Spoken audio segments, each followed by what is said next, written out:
It's Way Up with Angela Yee. Jasmine Brand is here with me, and we have Bishop Lamor Whitehead in the house. Hey, what's up, sis? How you doing? I'm good. How are you? Good. I see the quote, bling, bling, Bishop. You have your Gucci on, Fendi. Now it makes sense. The name makes head to the socks. But let's start with where we are today, and then I want to backtrack to, because I've met Bishop Lamor Whitehead some years ago. I actually did get a proclamation from you in your church. Thank you for that. Yeah. And also, we did a peace walk during the pandemic with our now mayor, Eric Adams. He was the Brooklyn Borough president at the time, and Fabio Foreign. So you've been active in the community, but you've also been in the news a lot. Yeah. So I want to have a real honest conversation today, but also maybe clear up some misconceptions and give you a chance to say your piece, because you were just in the news. It says here, headline, New York City Bishop Lamor Whitehead faked bank records to finance his New Jersey mansion. So this is something that's happening in real time right now. According to these reports, it was a company, and it said that you had a certain amount of $2 million, whatever, in these accounts, but it was really $10. That's a contrast. Mm-hmm. Well, I can't really speak on things about the indictment. However, first, let me just say thank you for having me today. You're the first interview that I've taken after the arrest. I've declined so many interviews because the media becomes untrustworthy, and they have no regards for not only myself but my family and my church. And I have a wife, I have children, and this is the only reason why I had taken this interview, because of who you are. Right, and you have 3 children, right? 4. 4, okay. Yeah, 4, yeah. Yep. So, this is, and I want to speak clearly about this. This is an attack on a black man, right? And this is more a political attack. The world knows that myself and the now Mayor Eric Adams are very close. He's my mentor.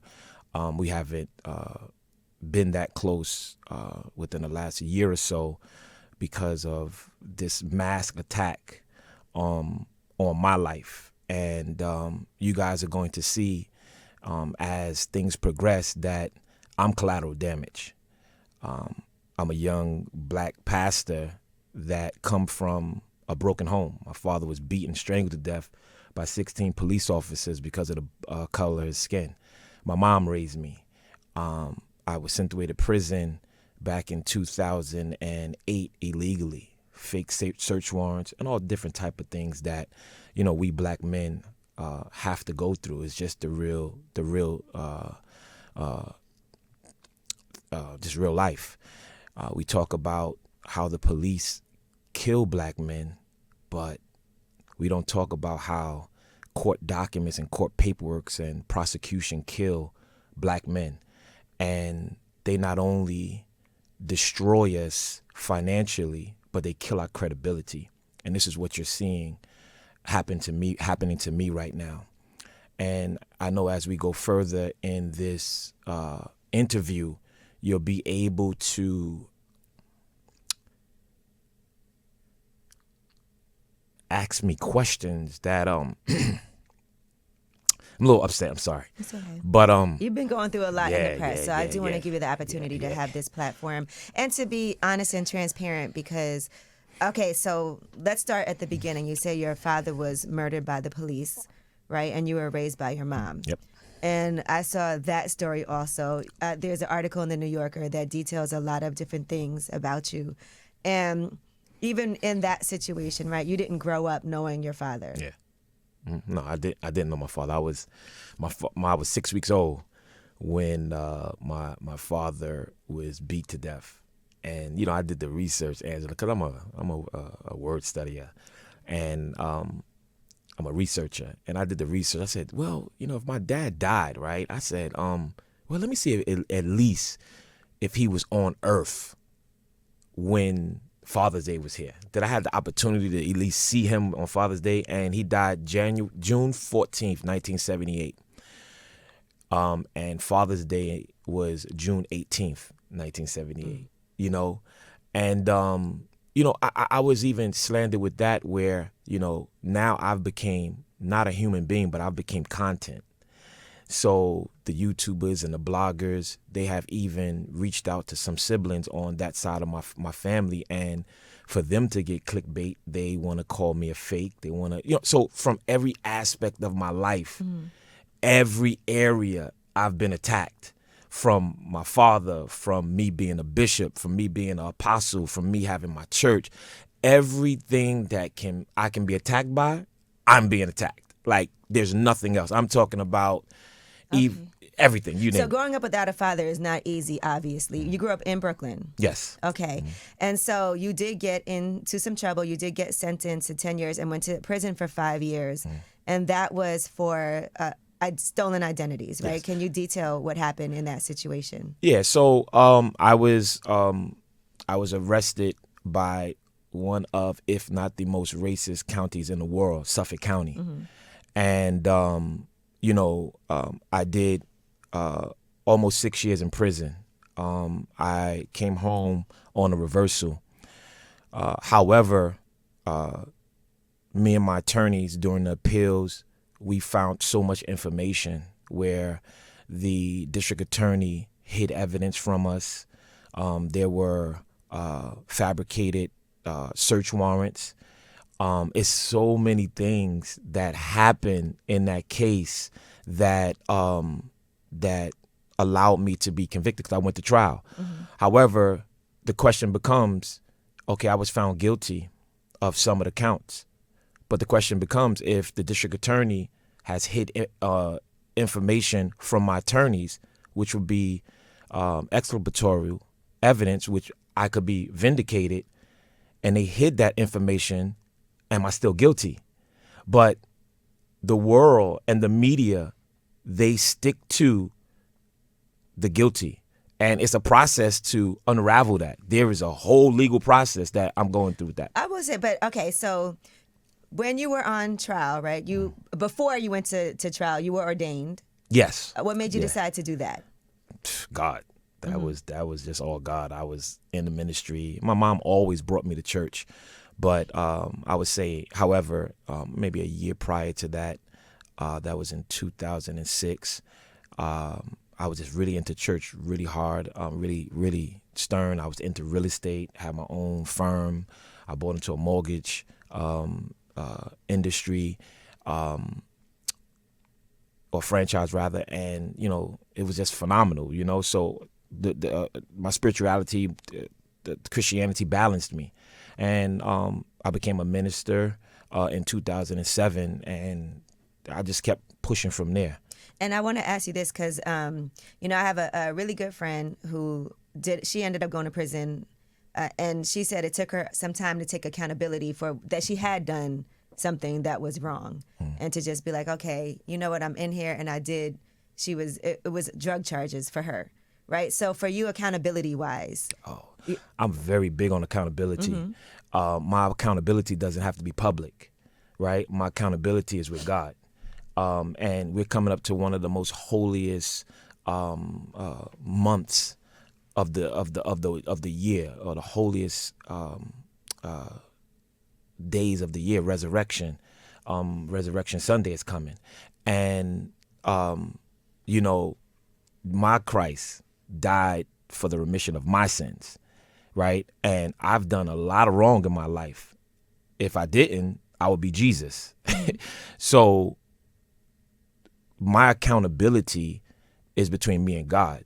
And if I offended someone or if I hurt someone, then yes, I'm going to beg your pardon, right? But just because the media has painted me to be not a victim, but a villain, I don't have to be held accountable to being a villain if I'm not.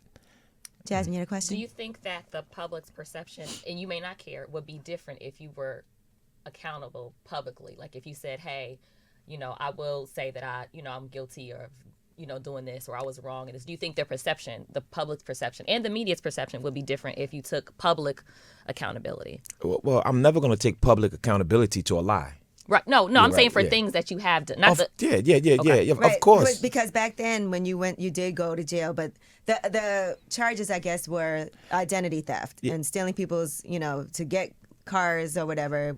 Well, to so that you understand what that was, right? And there's a lot of things that you guys don't know, but I think one thing that they said was actually removed or taken, but nothing to my knowledge was taken from me. As far as me, everything was attempt. Okay, Everything was attempt. See, you guys don't really understand the legalities of what actually happened. That's what I'm asking. Yeah. So therefore, when you dig deeper, we have all these social media lawyers and everybody clickbait. They want to make it seem like they're correct, but they're not. I have the paperwork. I know what it is, and they were all attempts. If they would have gave my attorneys over the correct information, the indictment would have got thrown out. So you're saying you're not guilty of any of those charges that they accused you of? Of course, you saying it was attempted, that you didn't actually get these? So, like I said, we'll be here in a legal. I would have to really explain to it, but the charges that they charged me was illegal. Period. Okay. They so we'll be here all day. All right, so moving on from that, what was your time like while you were in prison for 5 years? And were you ministering while you were there? I'm so prison is different, y'all. Prison is really, really, really different. And when I say when you say ministered, I gave godly words to certain individuals. Yeah. I wasn't preaching in the church. I gave godly opinion to certain individuals because you have to understand that there's a lot, man. You got murderers, you got robbers, you got rapists or rapos. We call them rapos. Child molesters, we call them tree jumpers. And in prison, you have to understand every demonic spirit in the world is in one place. Right? So you have to be very cautious and very careful who you open yourself up to. So, and I'm going to be honest with you, prison is no joke. Right. And I beat people up. I had to beat people up. I wasn't. So you were fighting in prison? Yes, I was. Okay. Yeah. Like, and that's what, and that's where I think the disconnect is between the media accepting me as a bishop, right? I'm from Brooklyn. I fought. I'm a fighter, right? I'm not a person that has never been a floor mat, right? And when I was in prison, I fought. And I was my bench press was 425 and I was 190, right? I was strong. So you could fight. Right? Yes. Did you ever lose? Did you ever lose a fight? No. The only one thing that happened to me, right, is funny. This guy had an issue with me. And he snuck up behind. He stole something from out of the security and hit me in the back of the head with a pipe. Right? We fought, but my blood was all over the place. That's a whole nother thing. Yeah, that's prison. Right. That's prison though. So but anything head up, I did what I had to do. What was the hardest part of being away or doing all that time? Missing my family. Right. I'm a family person. I love Christmas. I love Thanksgiving. I love, I'm a family-oriented person. And, to not be able, because I only had one child during there. I only had my son. So to not be able to be a father. See, we were created to be fathers, right? To till the land. That's what the Bible says. To protect your family, right? So I wasn't able to be a protector. So what I was made to do, I wasn't able to do. And that was the biggest thing for me, right? Being in prison where nothing's going on. Right. And you have to understand, prison is a whole nother world. If you try to live in prison by thinking about what's out in the world, you will die, right? You have to reconfigure your mind, right? And that's why a lot of people that come out of prison has either mental issues, psych issues, because prison is an abnormality. And prison tries to make your abnormality normal. So then when you come out to normality, right, it becomes to think abnormal, yeah. right? So, when people see me on either social media and I come right back at, they're like, you're not no bishop. No, I'm a human being, right? Like that punk D.L. Hughley, right? He's a stone cold punk, right? And he used the platform of my church being robbed to sit here and push his numbers up and demonize me. But now, when they caught the people, or 2 out of the 3 people that robbed my church, right? He's gone. Let's talk about that for a second for people who don't know, because that went viral, right? Did it? And that had to be a horrifying day, because not only did you get robbed in church, life was in danger, your wife as well, and everybody that was in that church, right? But then afterward, it became a joke for people. Yep. Okay, and people didn't believe it. They thought it was an insurance fraud scheme. So talk to me about that day and what was going on in your mind when that happened. It was, if not, I think it is the most treacherous thing to ever happen to me in my life, right? And, to be preaching and to see men come into my church with hoods, because I can see them before anybody can see them, because I'm facing that way. And I see them, and when I see, like, I'm Brooklyn, right? And when I seen them with the hoods, my everything in me became upset, and I just said, nah. I said, they got me, and I was mad. I was mad. However, I still had to be a leader, and I knew if I jumped, my church was gonna jump. I knew it. So I'm thinking within split seconds what to do. And that's when y'all see me just say, okay. And my church don't know what I'm talking about. Right, because they can't see. Because they can't see, but they're going to follow me. And when I say, okay, I'm pretty much telling my church, like, yo, follow my lead. Follow my lead. And I say, all right, okay. Like, I'm getting down, right? And that's when you guys see me get down. And then when my church turn around, it's like a wave. They all fell because these dudes came in with guns. And I'm looking, and I've never been robbed in my life. Well, okay. let me second that. When I was in 8th grade, right? Well, no, excuse me, 6th grade. When I was in Okay. 6th grade, this 8th grader robbed me. I was in the back of the staircase going down to my class, and I had a bunch of change in my pocket.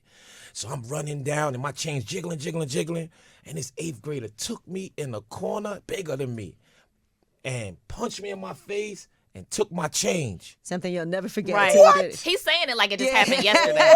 But back to the current one. What is there what lesson did you learn outside of that entire experience of, you being robbed in front of, in the backlash and the, Oh God. what's the biggest lesson you learned from that whole experience?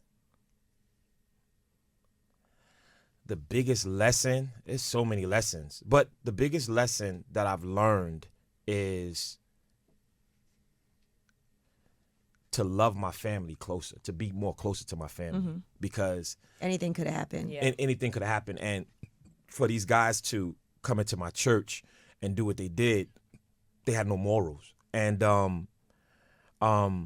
when I was on the floor and I'm looking up because my wife is in front of me, and I see this dude with a gun to my wife's face, right? And he had the gun to her face. And my daughter is in my wife's hand. So my daughter was 8 months at the time. So my daughter's sitting on her right side, and the gun is in my wife's face. So he was very specific on taking what he wanted to take off my wife. And then he wanted my wife's earrings. So he switched the gun and put it in my daughter's face. Ooh. See, Right? people don't even understand how traumatizing that is. Exactly, right? So I'm watching this. And And knowing you can't do anything because it could have ended up making somebody get killed. I'm watching this, and I know how I'm built. I know I'm not no sucker. I ain't never been no sucker. And I know how I'm built. And for these dudes to violate the church. Now, there's a code in the streets, right? You don't go in no church and violate, and you don't violate no women And kids. And you don't touch no mothers. Yeah.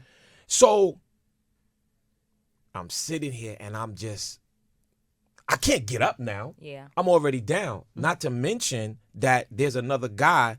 They had different positions in the church that people didn't see. Right. The church was positioned and there was guns out.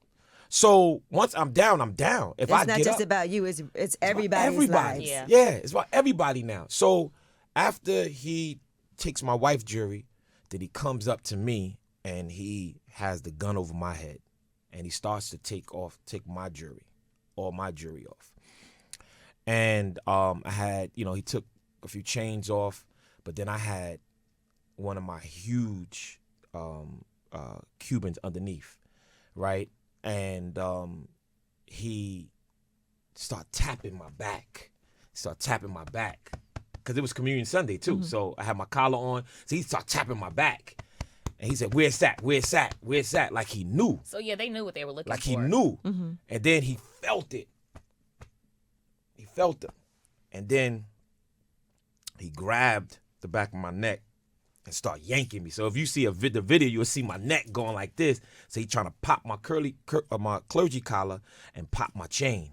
But you're not popping that chain. You know what I'm saying? You're not popping that chain. This chain is a kilo of gold and it's over 100 carats. So you're not popping that chain. You're not popping the chain. So he was like, take it off. Now he got the gun to my head. So I took it off and I gave it to him. And then another one of his guys came and started patting my pockets. And then they ran. So immediately when they ran, right, I got up and I went right behind them, right? But I was cautious. I went right behind them and I'm seeing where they are. So now when you go out of my sanctuary, you can see the window. So I see them outside of the window and they like this. They don't know which way to go. So I'm like, all right, cool. In my mind, I'm saying to myself, and can I be honest? I'm saying to myself, I'm going to go jump in my truck and I'm going to run them over. That's in my mind. Right. In my mind. You know what I mean? So I go downstairs and I forgot my key. It's in my bag. So I send my adjutant upstairs to get my key. And I see them run down the block. So I know that I'll be able to catch them. So I jump into my car. My deacons jump into the car and I'm driving and they disappeared. So I said, I know they couldn't go that far. I know you can't go that far. So I turn the corner and I'm looking. I'm like, I know they couldn't come that far. So I'm not worried about them shooting at me. I want to just run them over. I want to run them over. You know what I mean? So I'm driving up and down. So I'm in the Cullinan Rolls Royce, driving, looking.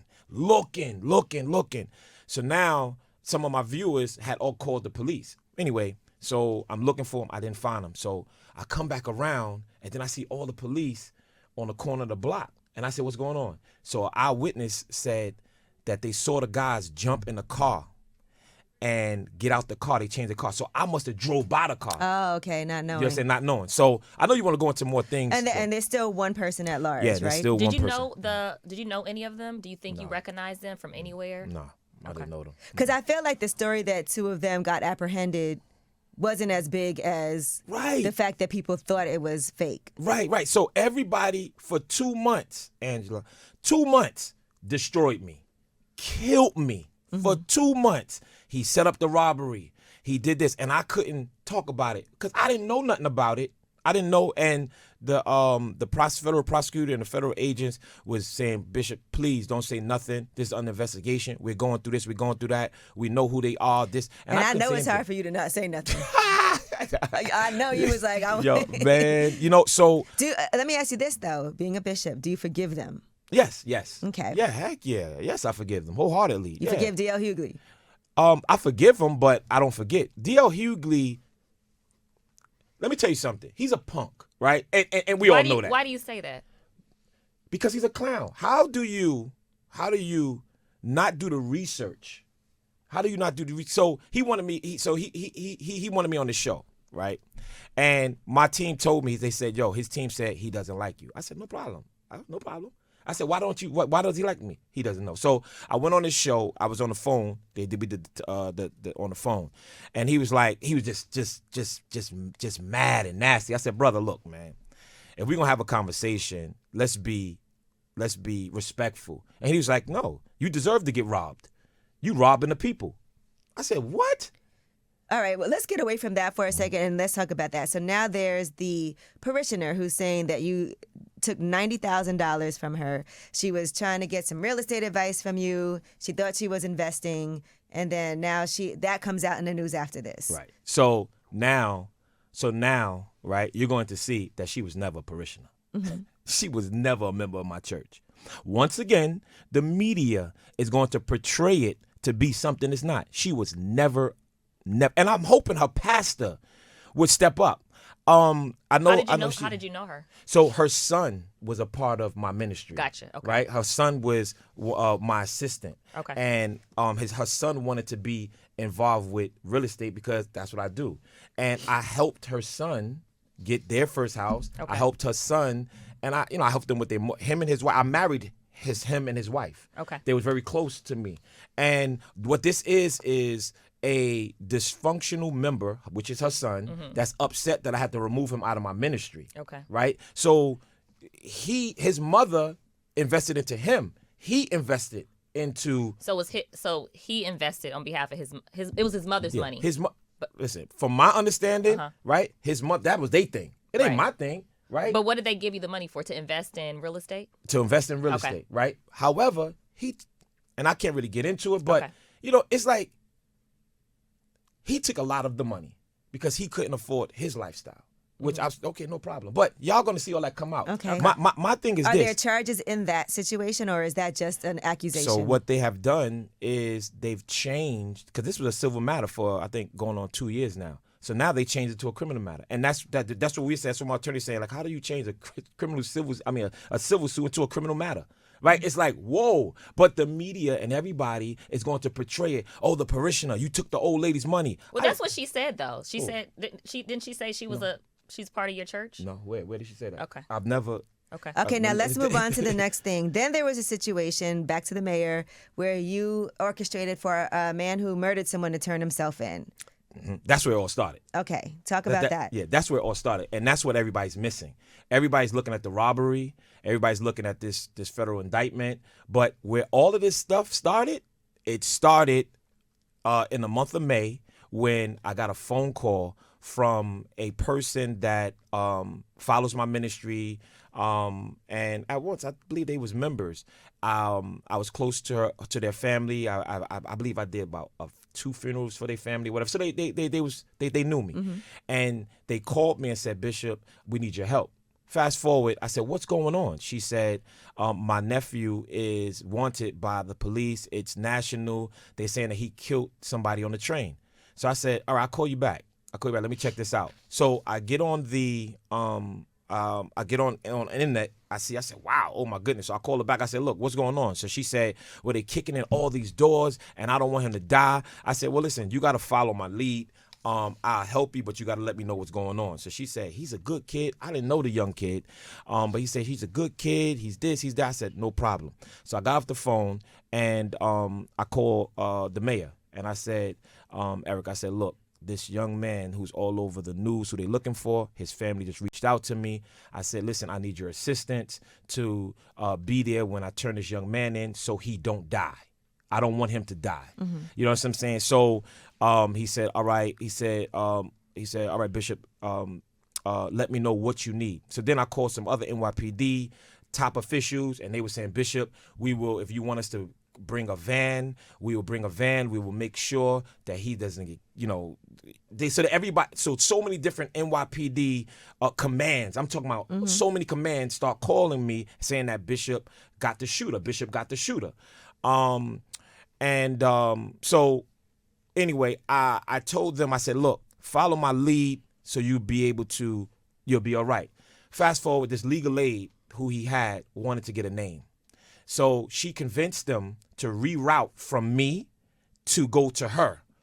And I told him, I said, "I don't think you should go to her office because you're wanted."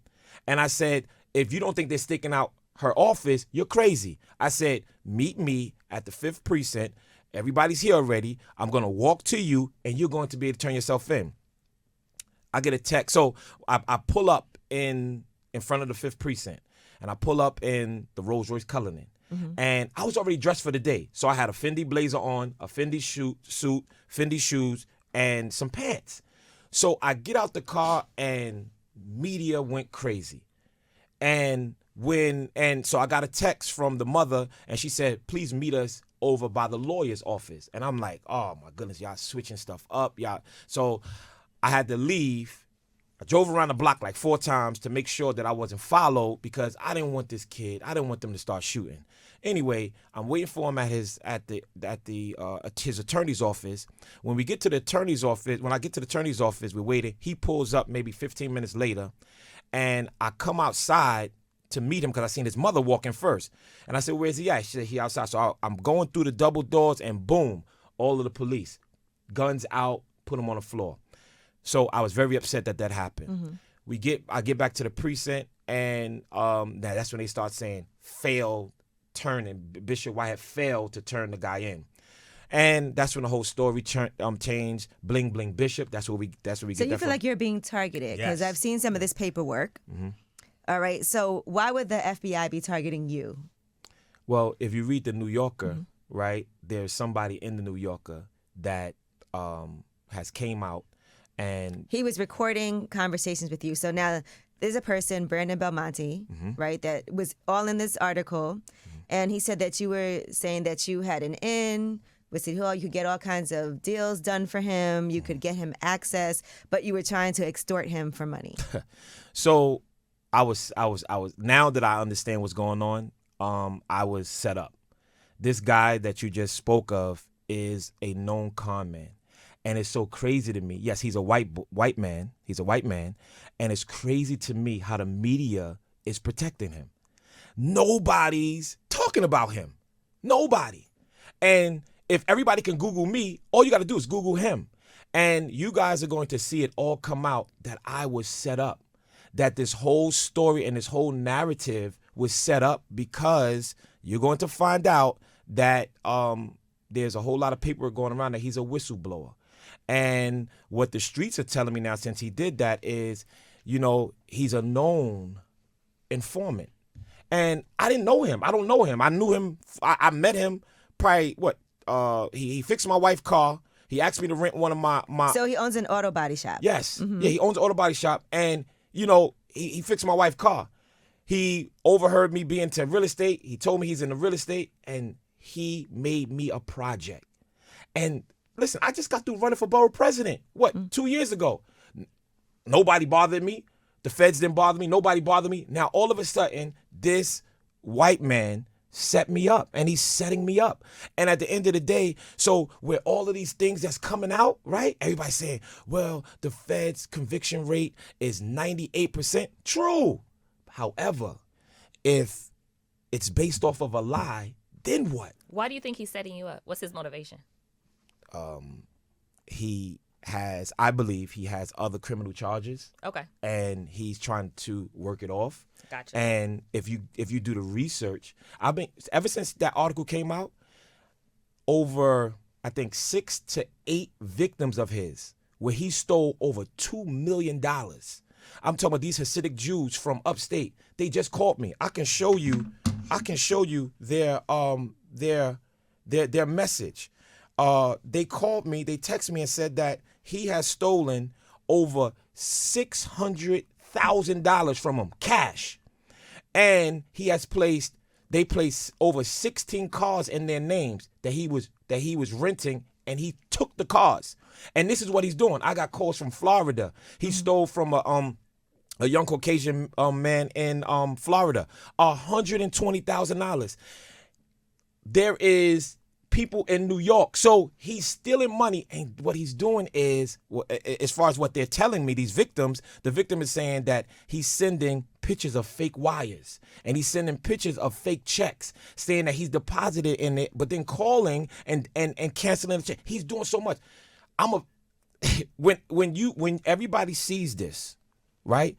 And if they do the research on who he is, why didn't the New York Times post anything about him? Why didn't the Daily News post anything about him? Why didn't the New York Post? The Post called my attorney and said, what is Bishop Whitehead's comment? I said, not guilty. Oh, by the way, why aren't you doing a story on that gentleman? Mm-hmm. You don't see that in the Post. because they're protecting him. For what reason? I don't know. Well, I only heard about him in this article in particular. Exactly. But, okay, so listen, I know we have to get this show started, but I do want to say I appreciate you for coming through. Now, as far as you and everything that's going on, everything you feel, do you feel confident that you will get these charges dropped and that everything will be fine? You won't have to go back to jail because you are facing charges that have a significant amount of time attached to them. Yeah, I believe that my attorney and my attorneys Don Florio and Brian Ponder, they're doing an amazing job, and I believe that we're going to get the victory.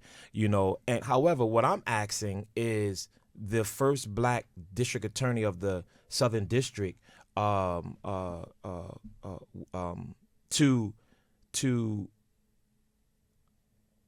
reevaluate this, right? Reevaluate, right? Because I'm African American. I could be your brother, right? I could be your son. Reevaluate this. Look at how this thing started, right? Look at how this thing started.